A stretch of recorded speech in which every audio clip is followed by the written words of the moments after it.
My wife and I got married in 2016. Shortly after, we bought our dog, Biscuit, an Italian greyhound from the local pet store. He was still a puppy at the time and grew to be an affectionate dog that was friendly with strangers and children, especially our 4-month-old baby. Being extremely docile, Biscuit was easily frightened by loud noises and never bit anyone or acted aggressively in any way. He was easy to groom and very obedient. For several years, he was the dream family pet. We had been feeding him a popular pet food brand ever since he could begin to eat solids, which we bought from the supermarket from our weekly shopping trips. Around sometime at the beginning of last year, the shopping trip habit stopped, as our lives became busier and focused more on our careers. My wife was a fashion designer who dreamed of releasing her own brand, and I was a manager with an equally busy schedule. We started grocery shopping online more, and soon we stopped visiting the supermarket altogether. The pet food brand we usually bought wasn't available online, so we began buying a cheaper brand that was. It was called Dog Easy and had the typical minced beef look of dog food. Each large packet had a happy Labrador on the front, with the slogan, "Your dog will love you for this," in bold red letters. And apart from having a bit of a sour scent, nothing seemed out of the ordinary about it. We didn't understand much about pet food, and figured the grimy brown stuff was all the same anyway, so we were just glad to be cutting costs on that front. Biscuit didn't seem to like the new brand at first.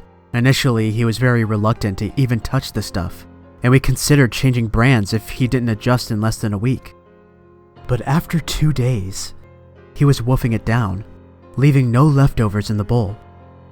After a week, his bowl was constantly empty, and he would sometimes scratch on the door of the cupboard we kept the dog food in. We thought his sudden change in preferences was odd, but at the end of the day, it was rather convenient for us. We were forced to get a lock for the cupboard door, when one day, we came home and found it open, torn paper bags and meat crumbs all over the floor, with a week's supply of Dog Easy having been eaten in a day. He began craving the stuff like a smoker craves cigarettes. It's difficult for greyhounds to gain weight, so I figured it wouldn't do much harm to buy a few more packets every week. But even that didn't seem to please him. For the first time, Biscuit began to act irritable and aggressive, especially when he wasn't eating, barking at us and other dogs or people in the street when we took him on walks, as if he couldn't stand to be deprived of food for a mere hour. He seemed to always be hungry and trying to eat everything, smelling and nipping at my fingers more often. After I caught him sniffing around the baby's cot, I insisted we move the baby's room upstairs for safety reasons, especially after my wife showed me the bite marks on her forearm after she had tried to stop him from chewing one of her pink dresses.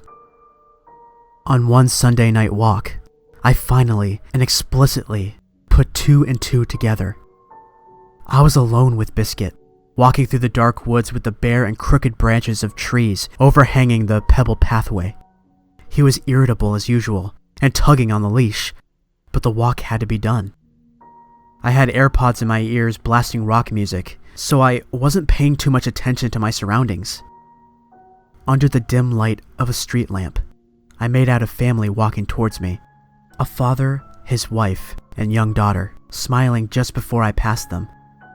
I didn't take much notice until I heard the wife scream, and I saw that the husband also held a look of terror on his face. I looked behind me, and my heart began to race as I stared in disbelief.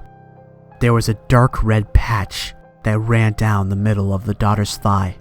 Drops of blood began to seep through her jeans and onto the pavement. She cried out feebly and stumbled around before falling over and lay screaming and clutching her leg, her entire body shaking. There was a conspicuously large indent in her thigh where a chunk of flesh had been torn off. A metallic scent filled the air, making me gag. A trail of blood extended out from where she lay, as if a corpse had been dragged from a murder scene. And my eyes followed it to a spot under the streetlight. Biscuit sat feasting on a huge and fresh slab of meat, with blood-stained teeth and claws. He was snarling and growling as he tore off long strips of muscle with his teeth, like a wolf tearing the flesh off the bones of its prey. I could still see the blood-soaked denim he gouged out along with a chunk of leg. Then, he looked up, and straight into my eyes with bare teeth, as if daring me to do anything about it. He was no longer irritated now, just blissfully calm with full satisfaction. I took out my AirPods and hurried over to the crying girl, repeatedly apologizing and trying to use my jacket to bind the wound and stop the bleeding. The parents called an ambulance, and I insisted I went with them to the hospital. The word shit wouldn't stop repeating in my mind the entire way through the journey. The parents were in a state of shock and reasonably irate, and so was I. Still, I felt a lawsuit coming from miles away. I called my wife at the hospital and told her what happened. It's that dog easy crap.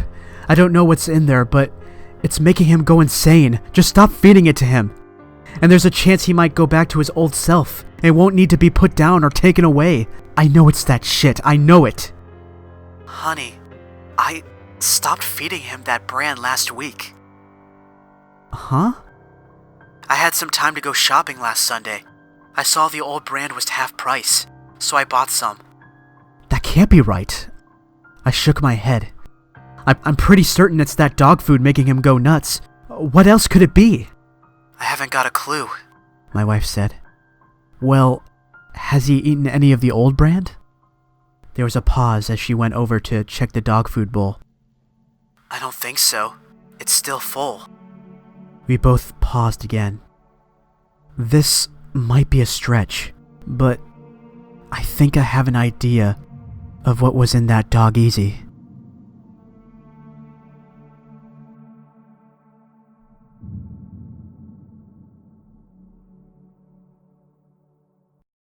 Thank you all for watching and listening. If you'd like to hear more, feel free to subscribe to my channel. More horror stories, as well as other forms of content, are coming soon. You can stay updated on my Twitter and my Facebook, and any other social media handles you find in the description below.